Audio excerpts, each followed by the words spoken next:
Hello friends, అందరూ చీకట్లో ఉన్నారా? కోర్స్ కాంగ్రెస్ ప్రభుత్వం వచ్చినప్పటి నుంచి చీకట్లోనే ఉన్నామనుకోండి. రోజు చెప్పి ఒక గంట సేపు, చెప్పకుండా ఒక అరగంట సేపు. ఈ కరెంట్ ఏమిటో కానీ చాలా దారుణంగా ఉంది. ఈ కొత్త ప్రభుత్వం వచ్చినప్పటి నుంచి పవర్ ఎప్పుడు ఉంటుందో ఎప్పుడు పోతుందో అర్థం కావట్లేదు. చాలా డిస్టర్బెన్స్గా ఉంది.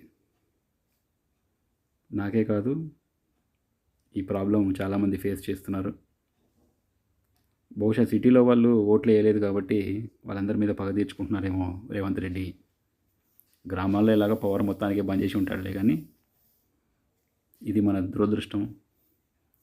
మళ్ళీ బీఆర్ఎస్ ప్రభుత్వం ఎప్పుడు వస్తుందో, ఈ కరెంట్ కష్టాలు ఎప్పుడు తీరుతాయో, వీటన్నిటికీ ఆ దేవుడే సమాధానం చెప్పాలి. జై రేవంత్ రెడ్డి, జై